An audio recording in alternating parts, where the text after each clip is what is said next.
This is Real Estate Rookie episode 334.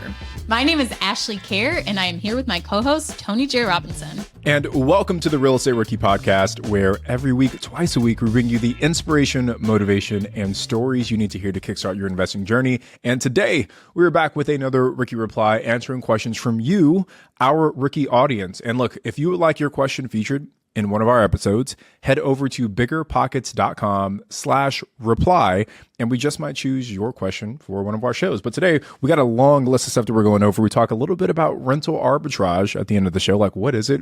When is it beneficial for the landlord and for the person doing arbitrage? We talk a little bit about how to structure partnerships. And if you guys haven't yet, head over to biggerpockets.com/partnerships to pick up mine and Ashley's book about partnerships. But we cover on how to structure a partnership, what to look out for, mistakes that rookies make when they're doing that kind of thing. And if you have checked out our book and given it a read, we would love to hear from you. If you could leave us a review at biggerpockets.com, or if you ordered on Amazon or Barnes & Noble, if you could leave a review there too. Well, you guys, we have run out of reviews. That means we need you to leave a review, an honest rating and review of the podcast, so that we can feature you. And please share any lessons you've learned, any wins you have had from this podcast, listening to these amazing guests. And we would love to give you a shout out. But before we get into today's show, Tony, I need to have a little boring banter with you. So by the time this airs, you will be holding little baby girl in your arms. So just fill us in real quick. What's going on in the Robinson household to prepare for baby? Yeah, that's a good question. So Sarah's like pretty proactive. So she's been kind of like prepping leading up to this. So like we like cleaned out the garage last month to kind of like make room for all the stuff that we were going to get for the baby shower. We had like a closet downstairs, the closet you have underneath your stairs. Like it was just like a junk place. Now it's all the baby stuff. We just finished the nursery, I think last weekend. So we're like pretty much ready. I think the only thing that's missing right now is diapers. For whatever reason, we didn't get any diapers at the baby shower. So we got to get like diapers and wipes. But everything else we got literally everything that we need. So we're just kind of like waiting right now for baby girl to get here. It's funny because when I came to visit you guys in August, in the morning, I got up and made myself breakfast, and I went, I don't know where anything is in your kitchen. So I just go through red cupboards, and I opened up this big cabinet, and it's just a piece of paper that says baby stuff. It's just like the whole cabinet is saved for baby stuff. Yeah. And now it's filled up. We got stuff in there now. Yeah. We got one of the coolest, like, we got like a lot of cool like little trinkets and stuff, and like one of the ones that was pretty cool is that it's like a Keurig but for baby formula. So you just like fill up the reservoir with water, and then there's like a big thing at the top for the powder. And then it's literally Wi-Fi enabled. So like, say that we wake up in the middle of the night, we need to like make a bottle. You hit a little button on the app, it mixes everything and gets it to like the perfect temperature for the baby. So we got like a lot of cool little gadgets like that. God. That I didn't. Yeah, that is cool. Because I have my son. He'll be 16 shortly. So that was almost 2 decades ago that we had him, and so much has changed. Did they even have Keurigs then? Yeah, they didn't even have Keurigs. So it's been cool to kind of go on that journey. But we're excited. Awesome. We're super excited. Well, thank you for sharing that with us. Everybody, I'm sure, is excited for our little podcast baby to come and make an appearance sometime on the show. So, okay, let's get into our rookie reply questions on this amazing Saturday.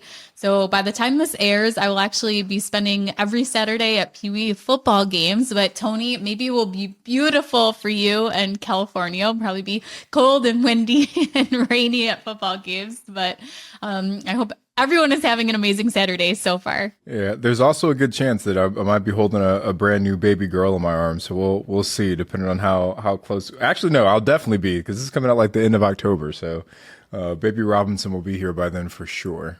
Yes, I'm so excited. I can't wait. Okay, so our first question is from Stephen Cobb. Hey everyone, I'm about to try to make an offer on the house, but the property is on market. So I'm talking with the agent. When I make the offer, is there any official document that I need to submit, or do I just give them the price I want to offer? So great question, Stephen. There are differences between submitting an offer to somebody on market and off market. So on market is when the property is listed on the MLS and there is a real estate agent that is handling the transaction. So Tony, you can tell me if you read it differently, but I'm thinking that he went to the agent that is listing the property, that he doesn't have his own agent, which is completely fine. A lot of agents who will do that, it's considered being a dual agent where they will represent you and the seller.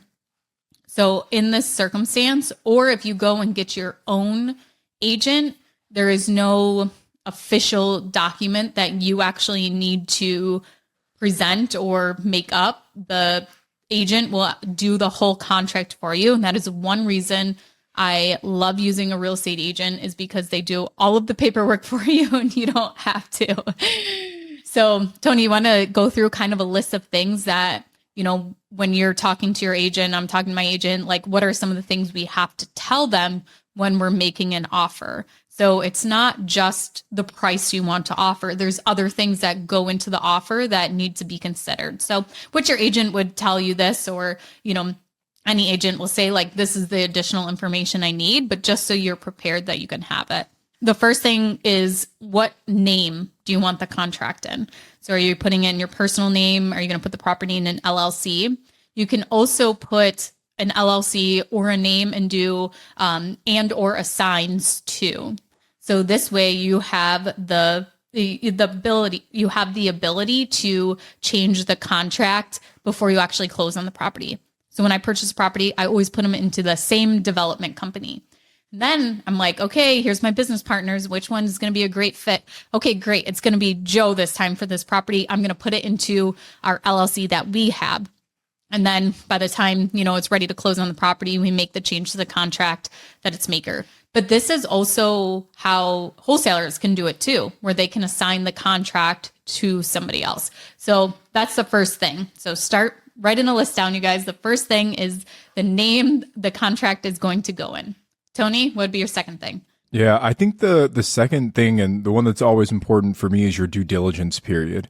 And due diligence is your opportunity as the buyer to really kind of open up the hood of this property, go under the hood for this property, and make sure that as it appears on the outside is how it appears on the inside as well. So this is when you're doing your general property inspection. Maybe you're doing like a septic inspection. Maybe you're scoping the sewer lines. You're having electrical bids created and plumbing bids created. Basically, this is where you really get to sharpen the pencil on all of your initial kind of expenses that you projected associated with that property.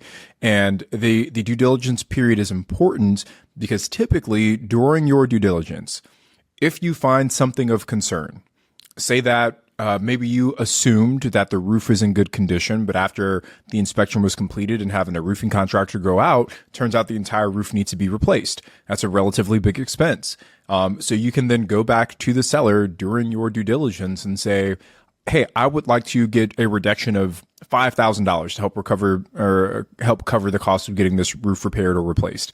And then you and the seller can negotiate. If the seller says no, as long as you cancel your purchase agreement during your due diligence phase, you typically can get your earnest money deposit refunded back to you. If you were to try and cancel outside of your due diligence period, and maybe there weren't some other contingencies, you might lose that EMD. So I like to typically focus on the due diligence period. A shorter due diligence is typically more, I think, attractive to a seller than a longer due diligence. And I'd say for most of our properties right now, like especially if it's like a flip or something, we're going up with like 14 days of due diligence is pretty typical for us. But that'd be the second one for me, Ash, is due diligence. Okay, well, that was the wrong answer because we were still on the first page of the contract and you skipped to the second page of the contract. So the correct answer was for the second thing was the address. So the address you want to put on the contract, and this is where your property taxes would be sent to. This is the address the county will have on record as far as like the mailing address for this LLC and for the property where you'll get your property taxes. And then to tag along with that is the email address, because most agents use electronic signature. So they'll need your email where they can send the final contract to get signed by you electronically. Then moving to page 2, definitely agree. The due diligence, super important. Are you going to have that inspection period? For how long do you need to have that due diligence? Then the next thing would be your purchase price. How much are you going to pay for the property? And then to kind of coincide with that as to how you are paying for the property. So are you going to be paying cash? Are you going to be getting a bank loan?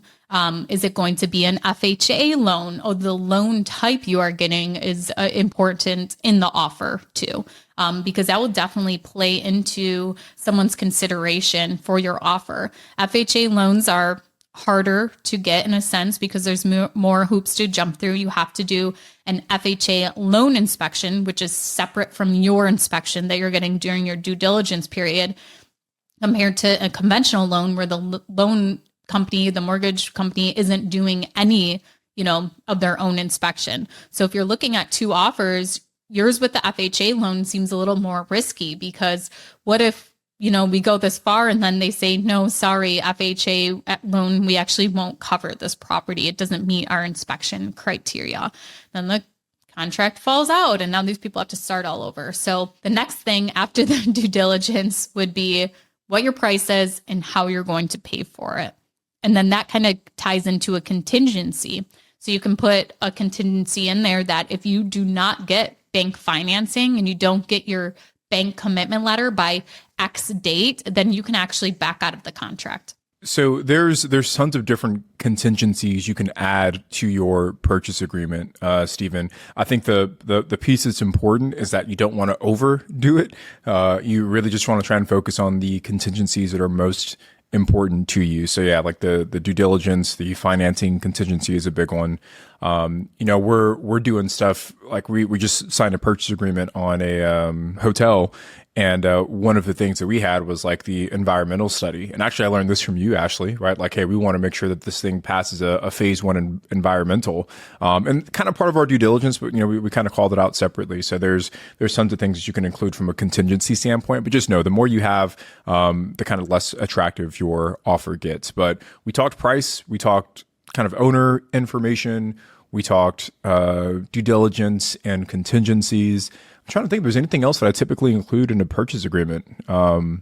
Anything that you add that we haven't chatted on yet? The only thing I would add is a closing date that will close in 30 days. So that would be the last thing that I would add. So what I usually do is I write out an email to the agent, or I send this in a text sometimes too.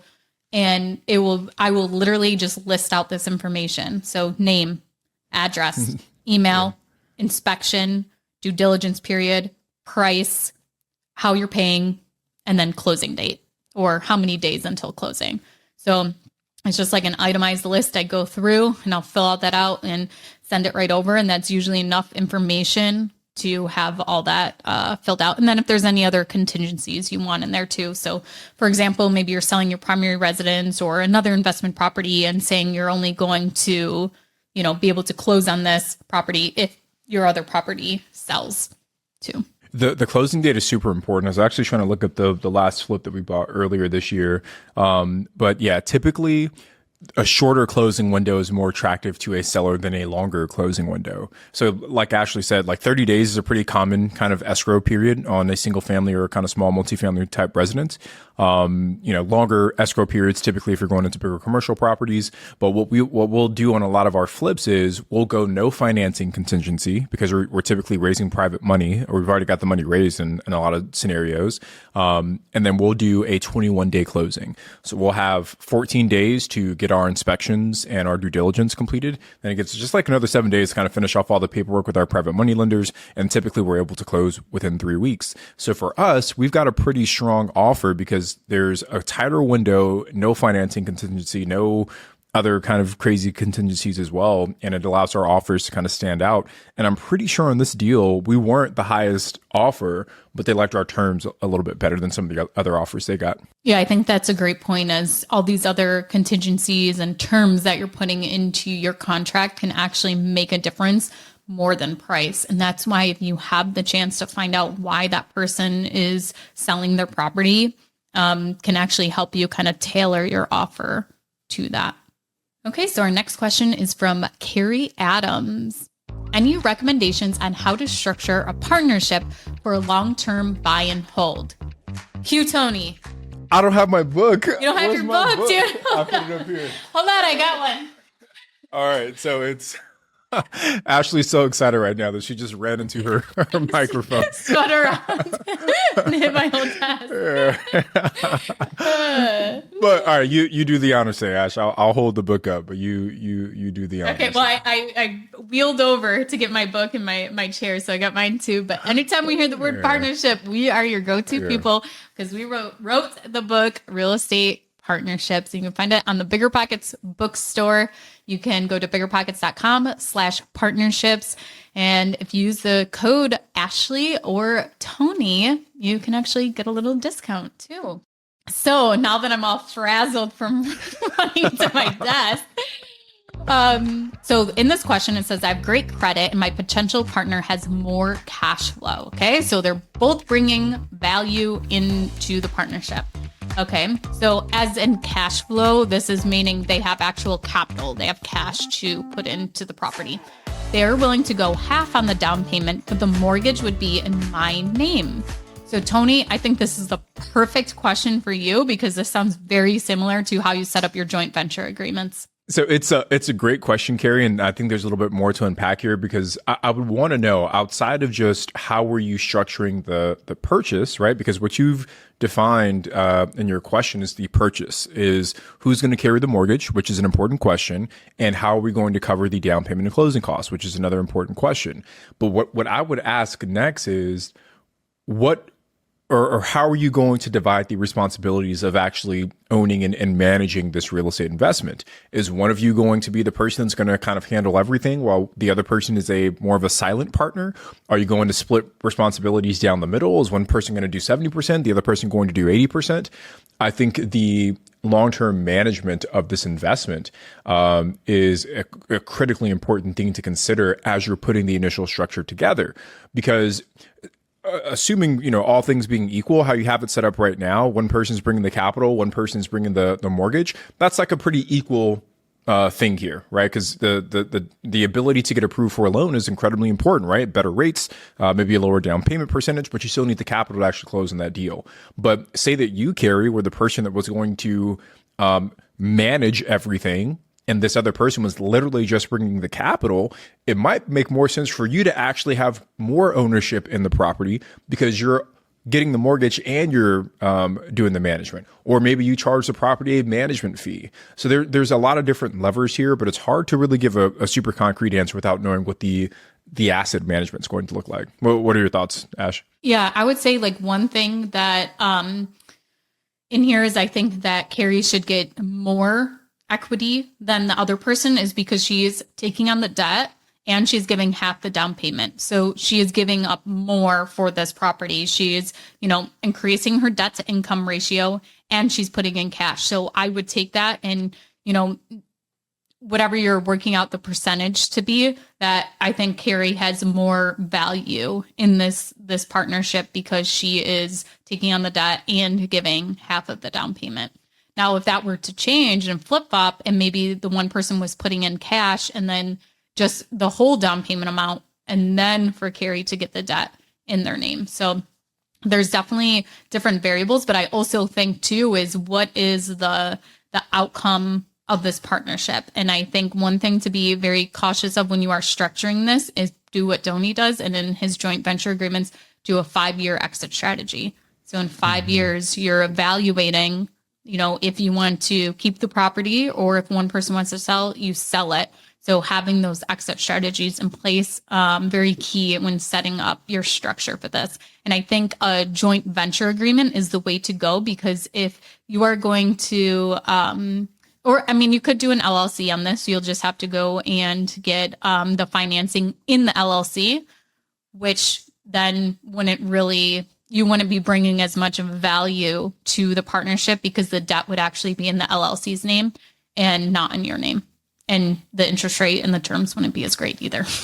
Yeah, but there's so many different ways to kind of structure it, Carrie. I think what's most important is that the two of you sit down and really identify, we've got the acquisition piece hammered out, but what does the long-term management of this buy and hold look like? Who's going to be playing what roles? And then do your best to assign either equity or fixed hourly payments or percentage of the revenue as a management fee for those duties and responsibilities of actually managing the property. Because I think it's a common mistake that a lot of rookies make is that they overvalue the acquisition side and they undervalue the long-term asset management. The acquisition it's a one-time event, right? You're going to buy the property one time, but the asset management that goes on for as long as the two of you own that property together, which could be a year, could be 5 years, could be 30 years, could be forever. So you just want to make sure that you're keeping that in perspective as you structure this partnership.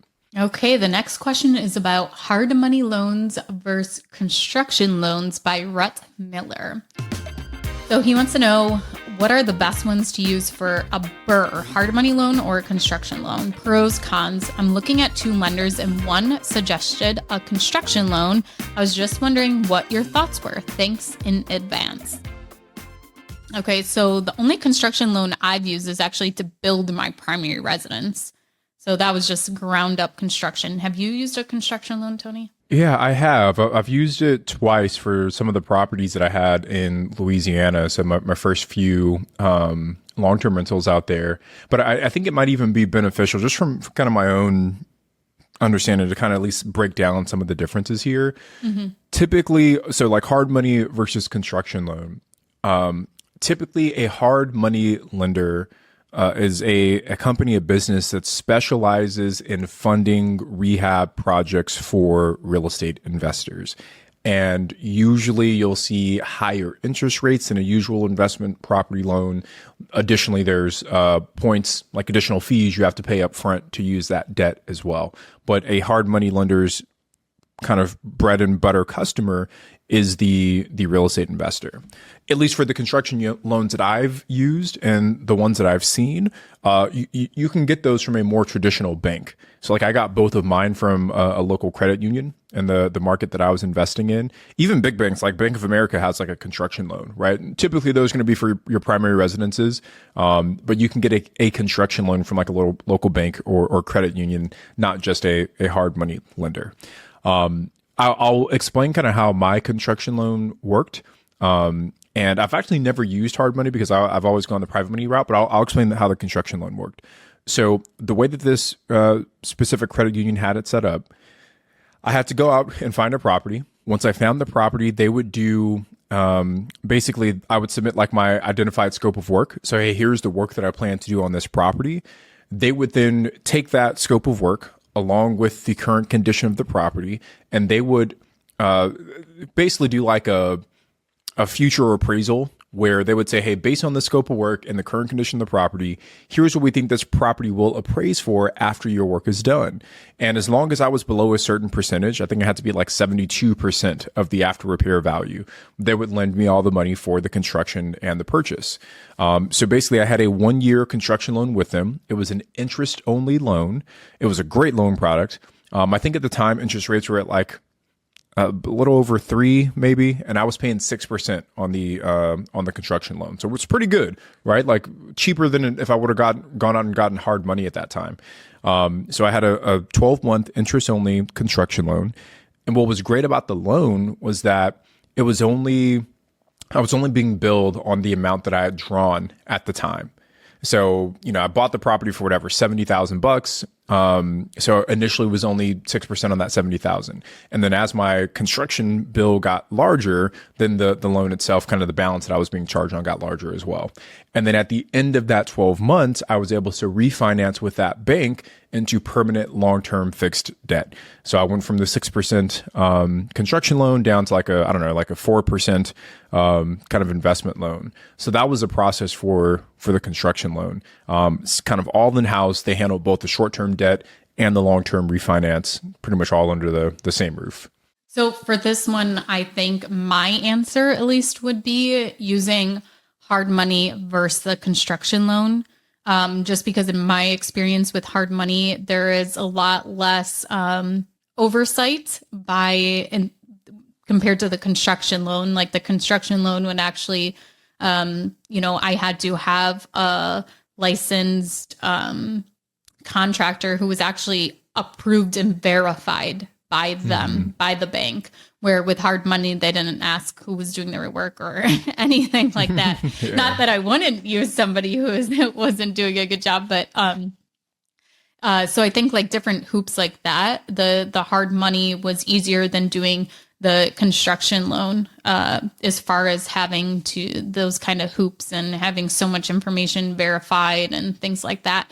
And for the draws with the hard money, it was a lot easier process to get the draws than it was for the construction loan too. So I guess the inverse of that, I actually found it super helpful, Ash, because like I had this construction loan on my very first investment property ever, and I found a ton of value in actually having the bank send a representative to the rehab before they released a draw, because I was getting this confirmation because I was in California. The property was in Louisiana, several thousand miles away.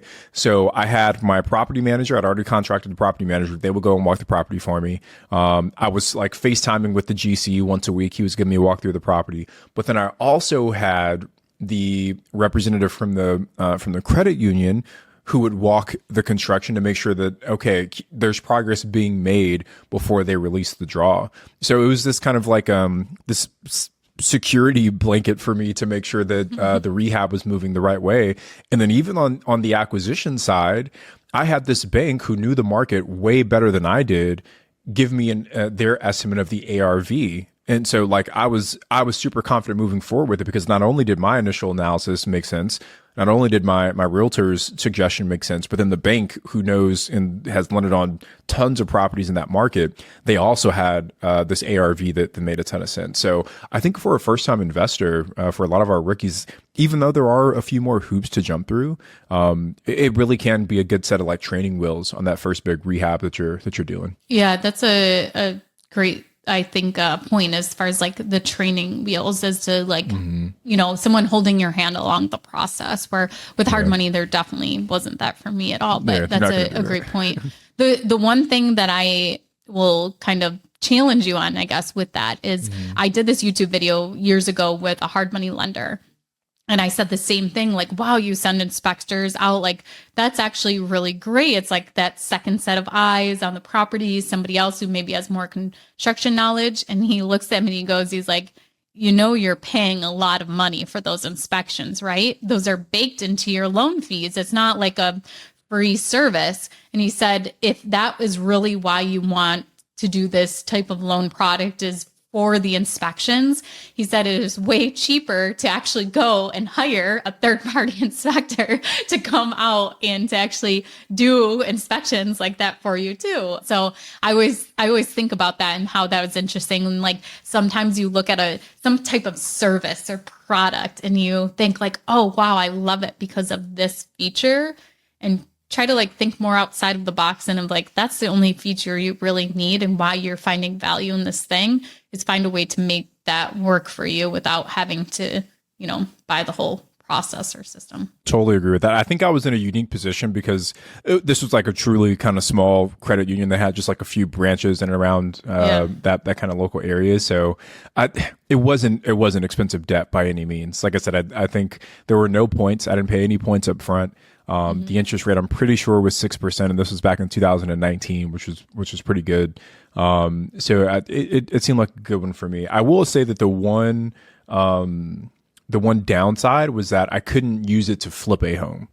I could only use it to BRRRR. And they made that very clear to me, like, hey, you can't, sell this property once the construction's done. Like, you have to refinance into permanent debt with us. And then I think I had to hold it for at least like a year or something like that before I could sell it. So it was only for BRRRR. That's actually another great point, as the pros and cons versus hard money and a construction loan, is if what their refinance terms are.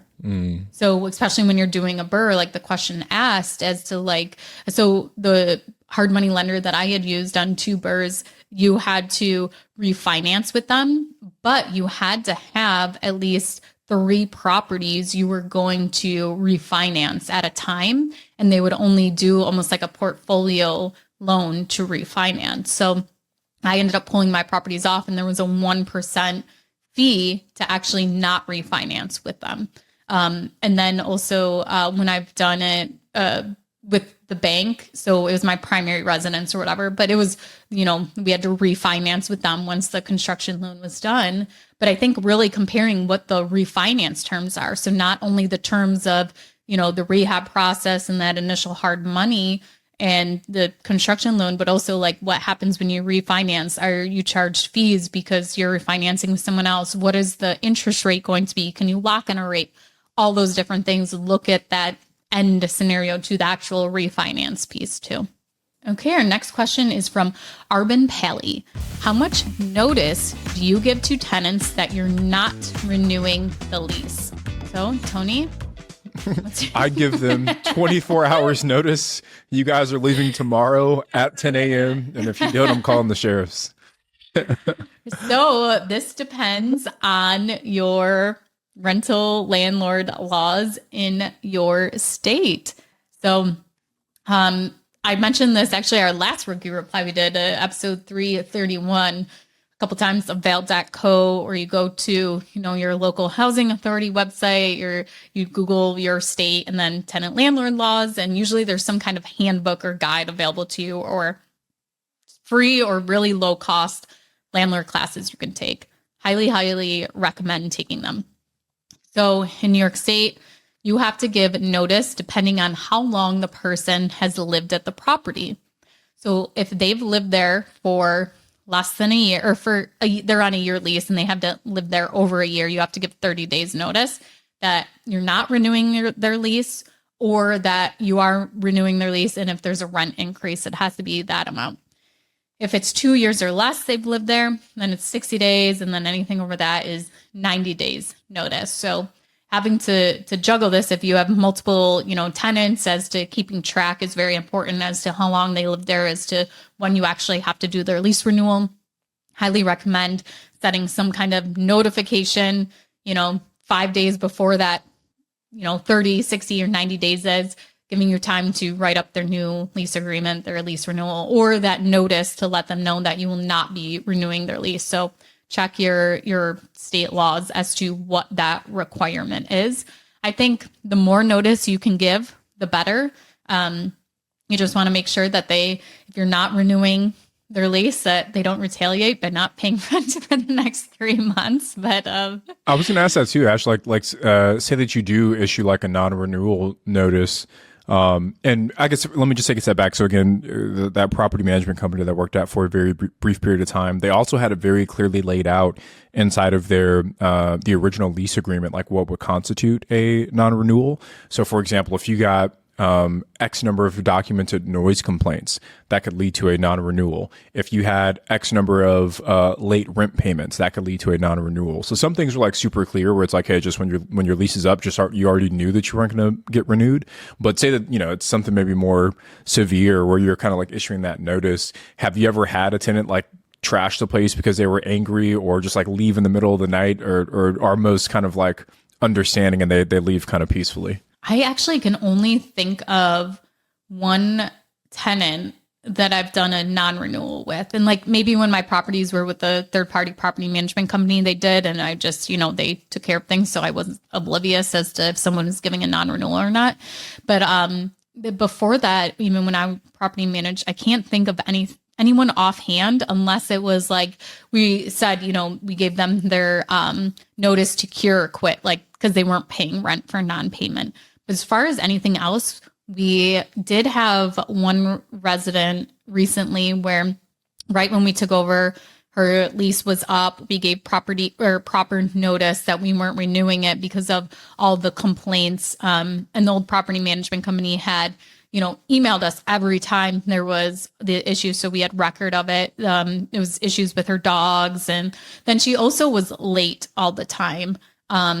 And so we did a non-renewal with her, and she did try to say that, like, she wanted to stay and things like that. And we just stuck to our guns, and she ended up moving out, and she actually moved in with somebody else at the apartment complex for a little bit. We heard from the neighbors or whatever, but apparently she's, found somewhere else now. But I can't really think of any other times that we've done non-renewals for somebody. Okay, our last question today is from Chris Latt. And Tony, it is question for you. Airbnb arbitrage from the landlord's perspective. What are the major disadvantages of this? I just listed my primary residence for rent, and I've already gotten inquiries about potential tenants that want to short-term rental the home when they are traveling, or they want to short-term rental a portion of the house. I added a private entrance to the master bedroom my current house hack. Okay, so in this scenario, we have Chris, who has somebody inquiring to be his long-term rental in the property, but while they are traveling, going on vacation, doing whatever, they want to turn part of the house into a short-term rental to supplement what they're not paying so they can go and travel.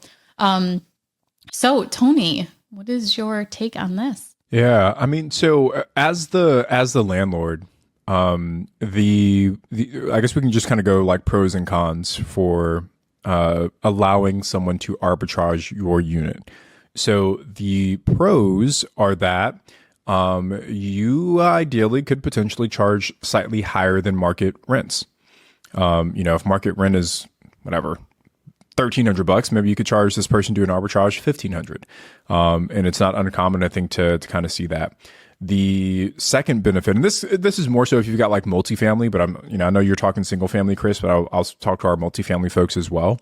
Like we took on our first arbitrage units from a buddy of mine that has a 12-unit apartment complex, and we took on not one, not two, but three of his units. So he had 3 vacant units. He only had to go to one person, and I was able to lease all 3 of them from him. So if you've got maybe a bigger kind of multifamily property, you could lease out multiple units at one time to one person. And I only signed one lease for all 3. So like all 3 are managed under one lease. So there's less management, less overhead, et cetera, for that landlord. The third benefit, and this is kind of counterintuitive, but the third benefit is that they'll probably end up being your best tenants because like they're going to handle a lot of the minor maintenance issues on their own. Because as a short-term rental host, if I've got, the window between 10 a.m. when one guest checks out and 4 p.m. when the next guest checks in, if there's a leaky toilet or, a handle gets broken or something is wrong, I'm not going to wait on the landlord to come. I'm just going to fix it myself to make sure it's ready for that next guest. So a lot of those kind of minor maintenance issues go away when you're allowing someone to sublease if they're a good host, because they're going to want to make sure that it's ready for that guest. So those are some of the benefits. The disadvantages are potentially you could have, short-term rental guests that maybe bug your other residents. So if you've got a single family house, it could be your neighbors. If you've got multifamily, it could be the other folks that are inside of those units. But Chris, yours is a single family home. So maybe you've got a little bit of space between your neighbors and your home. So it's not as big of an issue. But if you've got people upstairs and downstairs, it becomes I think a bit of a harder thing to manage. And the other disadvantage is that, God forbid, but you could have someone that there was like a rager or something, and maybe they cause some extensive damage to the property. But I'd say it's probably more of a rare occurrence than people actually understand. So honestly, I think there's more pros than cons. But Ash, you're the actual long-term landlord lady here. So what are your thoughts on this piece? And I also arbitrage 2 apartments that I rent from somebody else. So I will say, first of all, like the first thing that came to mind is my short-term rental units. One of them, I was just trying to think, it's been 2018 or 2019 I've had it. And that apartment to this day is nicer than people who have lived in an apartment at that same apartment complex for like only a year. So one huge benefit is it's constantly being cleaned and it's always maintained and nice. And so that was the first thing I thought of, is if these people are going to be renting it out as a short-term rental, they will most likely keep the house and the property very nice and clean because they will want those 5-star reviews. They will want to get as much money as they can. So that was my first thought, as to like that it may actually work out in your favor, and it's not going to be a long-term tenant that's just going to trash the place or not clean it and not take care of it because they're going to be renting it out. Another thing is that you'll be able to look up the listing and you'll be able to read the reviews as to if they are taking care of the place, or if people are commenting and saying that, the place is disgusting and blah, blah, blah, don't stay here. The next thing too is I would check with your insurance agent as to how this would work for your insurance. So, Tony has short-term rental insurance on his properties. I have landlord insurance on my properties for my long-term rentals. So talk to your insurance agent and see how this would come into play. Do you need to have your long-term tenants get short-term rental coverage? So that way, if somebody does throw a rager and do all this damage or things happen to the property, that it's actually your long-term tenants that are responsible to cover through their insurance all of the damages that were done at the property. And it's not even anything to do with you. And that actually would give me more peace of mind knowing that the long-term tenants have the insurance in place. So it's them paying any deductible and it's their insurance premium increasing because they have a claim and not you having a claim on your own homeowner's insurance. So everything you touched on was great. Those are the only two things that I would add. Yeah. Yeah. We do like for the arbitrage units that we're doing, we also have like our own kind of insurance in place as well. Just to try and protect everyone. But yeah, I mean, honestly, I think it could be a win-win, for you as a landlord and for the folks that are renting it from you. Well, thank you guys so much for listening this week. I'm Ashley at Wealthfront Rentals, and he's Tony at Tony J. Robinson. If you have a question, you can submit it at biggerpockets.com/reply. And you can also check out our new book, Real Estate Partnerships, at biggerpockets.com/partnerships. Thank you, and we will see you back here on Wednesday. Still